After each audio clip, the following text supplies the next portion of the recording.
Somos radio. Somos comunidad.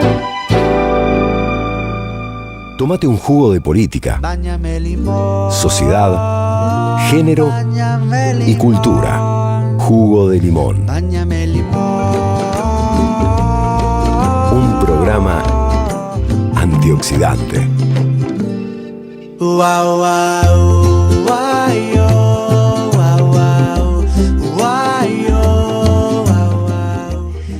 Bueno, volvimos y vamos a presentar después de un tiempo a Santiago Liaudat. ¿Cómo le va, Liaudat? Hola, buenas noches, Sandra. ¿Cómo estás? Bien, bien. Bueno, me alegro. Bueno, retomamos el ciclo que hemos empezado hace 10 días aproximadamente, sobre la cuestión del sentido y la felicidad. El encuentro pasado, la columna pasada, hicimos una introducción respecto a algunos indicadores de malestar en nuestra época y cómo esos indicadores pueden ser rastreados hacia algo más profundo que es preciso recomponer y reconstruir. Hablamos en aquel momento de algunos indicadores de salud mental, sociales, económicos, bueno, que en conjunto dan cuenta de algo que hemos definido como un sentido perdido, ¿no? Y bueno, el ciclo se va a denominar justamente En busca de ese sentido. Así que en este episodio vamos a irnos un poco hacia atrás en el tiempo, como solemos hacer en la filosofía, para ir a reconstruir en distintas columnas que iremos siguiendo, bueno, cuál fue la evolución de esa cuestión en nuestro mundo, ¿no? Básicamente en el mundo occidental. Así que hoy hemos titulado esta columna como El proyecto de la modernidad. ¿Bien? Tomando la modernidad como punto de partida, por supuesto es un punto de partida arbitrario, podríamos ir más atrás en el tiempo, pero bueno, a efectos expositivos, digamos, comencemos por acá. Okay. Por supuesto, es preciso situar qué decimos cuando decimos modernidad. Básicamente, digamos que es un proceso que abarca del siglo XVI en adelante, diríamos que todavía estamos dentro de ese proceso, pero habitualmente se suele ubicar entre los siglos XVI y XVIII aproximadamente, que es el momento en que Europa comienza su expansión por el mundo. ¿Bien? Y coincide naturalmente con el avance del capitalismo, de la clase burguesa, lo que hoy diríamos la clase empresaria, y se va siendo acompañado, digamos, a su vez por un proceso que se suele denominar como la revolución científica, ¿no? Es decir, una nueva forma de comprender la naturaleza, de comprender al ser humano y a lo que nos rodea, ¿no? En ese marco, descrito un poco en términos clásicos, vamos a tratar de ubicar qué sucede con el sentido, ¿no? Y bueno, valga además de la aclaración, ¿no? Que la modernidad tiene su culminación en la Ilustración del siglo XVIII, que es un poco el triunfo de la razón moderna, ¿no? La idea de que es posible mediante la razón lograr bueno, el avance de la humanidad, básicamente. Y yo te escucho y no me suena nada de lo que está pasando en el presente. Me parece que me estás hablando de justamente, algo... a medida que avancemos con el ciclo iremos viendo justamente un poco la crisis de ese proyecto, ¿no? Claro. Y cómo se va reformulando, bueno, en fin. Y en términos políticos, digamos, para ubicar a la audiencia, cuando decimos modernidad solemos referenciar a la Revolución Francesa, ¿no? Como aquel momento en que los ideales de la modernidad se vuelven bandera política bajo el lema de libertad, igualdad y fraternidad, ¿no? Eso fue la modernidad, ese es el proyecto de la modernidad. Veamos de dónde emerge y qué significa en esa época, antes de entrar en sus contradicciones que las iremos viendo más adelante, ¿no? Básicamente, la modernidad es una irrupción, una ruptura con una forma anterior de ver la vida, de ver el mundo, de ver la vida en comunidad, la sociedad, que era una vida, una concepción fuertemente atravesada por la creencia en lo sagrado, ¿no? Es decir, el mundo premoderno, y por mundo premoderno me refiero tanto a las culturas orientales como las americanas, en fin, incluso la propia cultura europea, estaban atravesadas por... ¿Perdón? En la Edad Media, digamos. Exactamente, Edad Media y antes también, ¿no? Antes también. Entonces está fuertemente atravesada por la creencia en lo sagrado, que puede ser un Dios trascendente, como en la tradición judeocristiana o islámica, o puede ser una concepción animista, donde lo sagrado se encontraba en la naturaleza, en alguna de sus formas, o concepciones panteístas, en fin. Pero la dimensión de lo sagrado, de lo trascendente, tiene un lugar central. Entonces diríamos a priori, la pregunta por el sentido no va a ser una pregunta crucial, no porque no existiera, ¿bien? Pero Ujú. tenía una respuesta, que esa respuesta venía dada básicamente por creencias de carácter mítico o de carácter religioso. En ese sentido hay una racionalidad mítica dominante en el mundo premoderno, que la racionalidad mítica que subyace a la religión y a otras creencias, tiene la característica, dos características podríamos decir. Una es que todo lo llena, es decir, va a encontrar ese sentido, y por otro lado tiene la capacidad de ofrecer a la experiencia humana una unidad, es decir, unifica, encuentra una unidad, no segmenta la realidad, sino que por el contrario tiende a ofrecer relatos unificantes. La modernidad es básicamente la autoconciencia que la humanidad alcanza en un proceso dialéctico que habría que explicar en términos de la colonización y qué significa ese proceso, que incluso lo hemos hablado acá en anteriores columnas, pero en concreto significa la autoconciencia de la humanidad acerca de su propia potencia. Es decir, en la humanidad, a través de la modernidad, el ser humano va a tomar conocimiento de su capacidad de conocer la naturaleza, de dominarla, y la capacidad de reconstruir o repensar sociedades humanas en función de la voluntad humana. Es decir, ya no depender de la voluntad divina, ya no depender de causas sagradas o de acontecimientos trascendentes para explicar ni el funcionamiento de la naturaleza ni la razón del ser humano en la Tierra. Es decir, la modernidad es ante todo un proceso de secularización, ¿no? Ujú. Donde las causas trascendentes van siendo barridas y la modernidad solo empieza a aceptar causas inmanentes, ¿no? Por lo tanto, un fenómeno de la naturaleza puede ser explicado solamente mediante causas naturales. Si yo no puedo apelar en el ámbito de la razón moderna a una causa sobrenatural para explicar un fenómeno natural. Lo mismo en la política, ¿no? La política moderna va a buscar un fundamento inmanente al orden político. Ya no puede decir, no, las cosas son así porque Dios lo dispone, ¿no? La modernidad no acepta ese tipo de razonamiento, va a decir las cosas son así porque los seres humanos con su libertad pactan, etcétera, etcétera, ¿no? Ese viraje, lo que habitualmente cuando enseñamos esto en las aulas decimos el pasaje del teocentrismo al antropocentrismo, Ujú. es un pasaje crucial que sucede y que no hemos salido de ahí, ¿no? Es decir, el mundo entero, a partir de la expansión del capitalismo, de la Europa moderna, de la ciencia moderna, hoy habita un mundo secular, ¿no?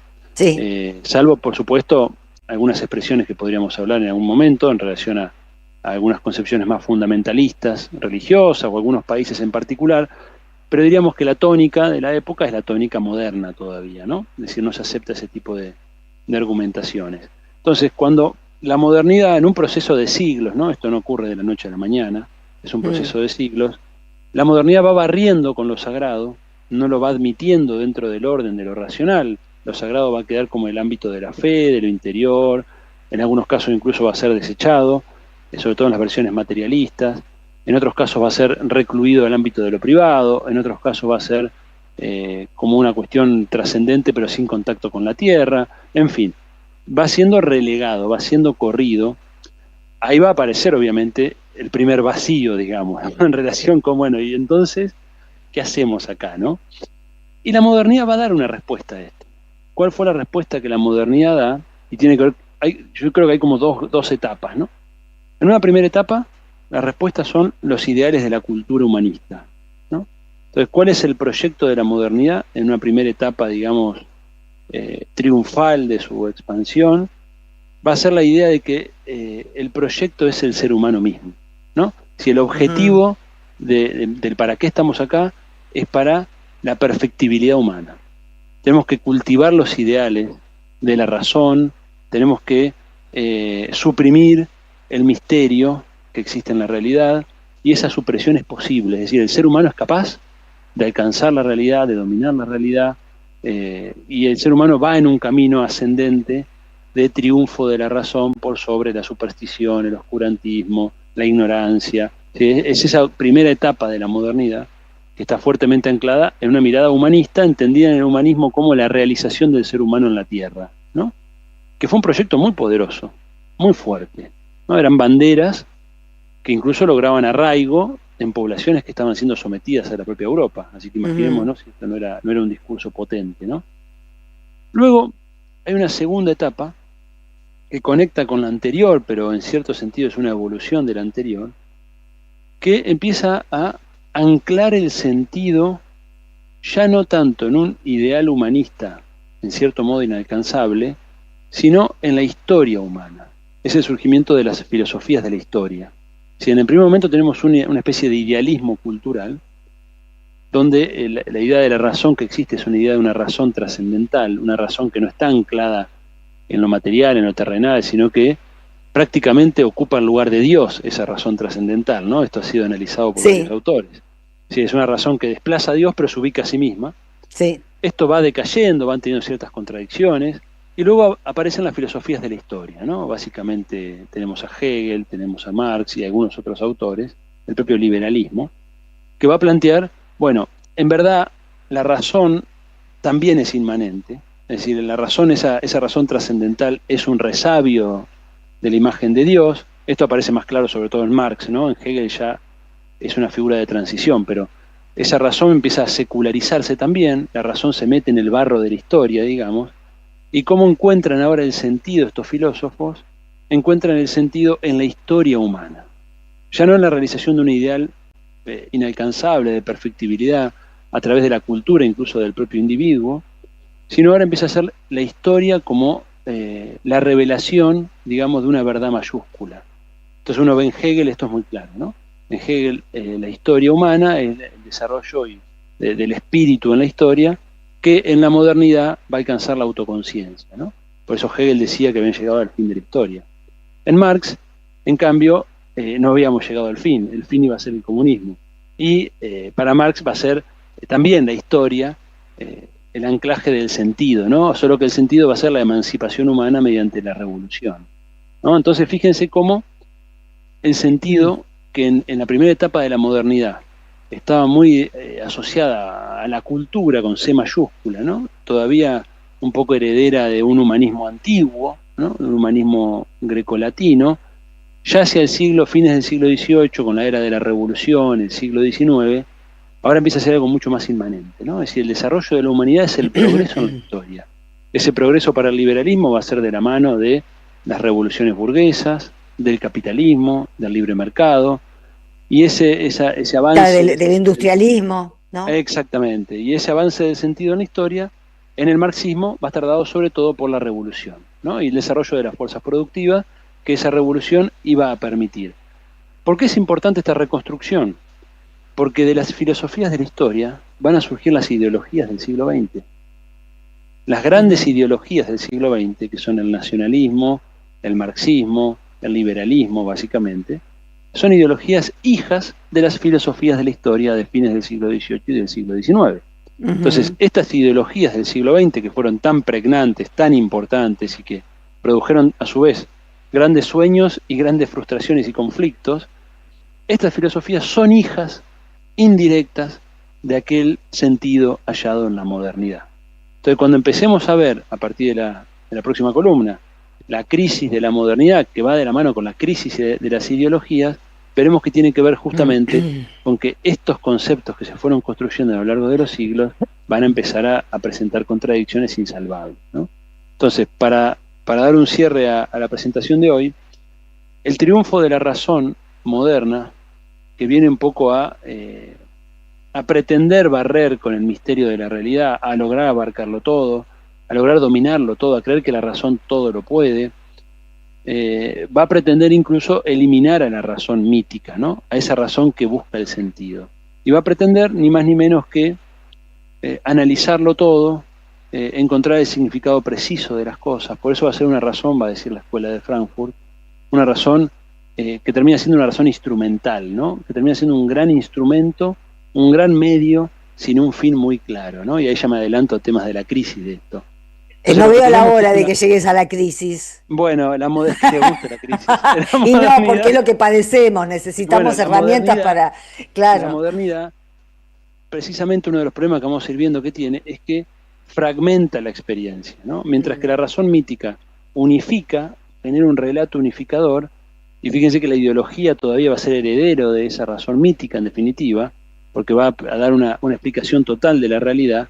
Cuando eso se empieza a fragmentar, cuando eso se empieza a retrotraer, lo que va a quedar es la razón moderna en su estado puro, es decir, sin Claro. ideología, sin sentido, como gran medio instrumental de no se sabe muy bien para qué fin, ¿no?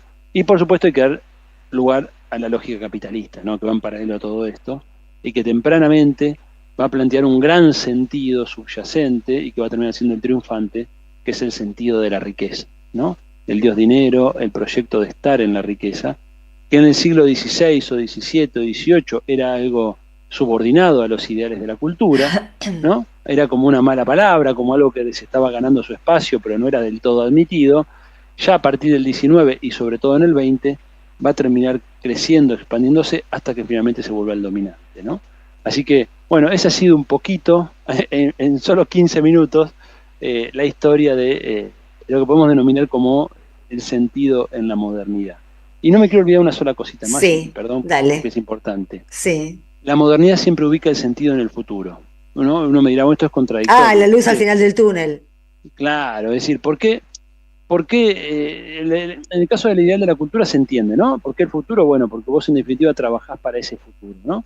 Es decir, es el futuro donde se va a alcanzar la perfección humana, la perfectibilidad, el progreso, siempre está mirando hacia adelante. Pero también en las filosofías de la historia, que son la base de las ideologías, Sí. siempre aparece la culminación en un futuro, ¿no? Esto fue identificado por algunos autores que empezaban a plantear, bueno, pero entonces el presente puede ser sacrificado en nombre de un futuro.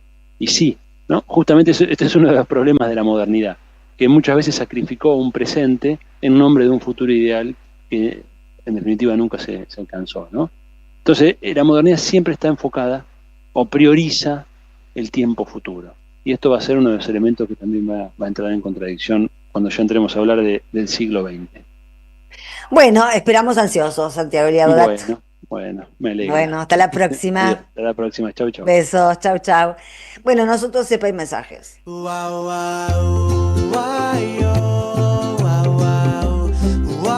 Jugo de limón. Un programa antioxidante.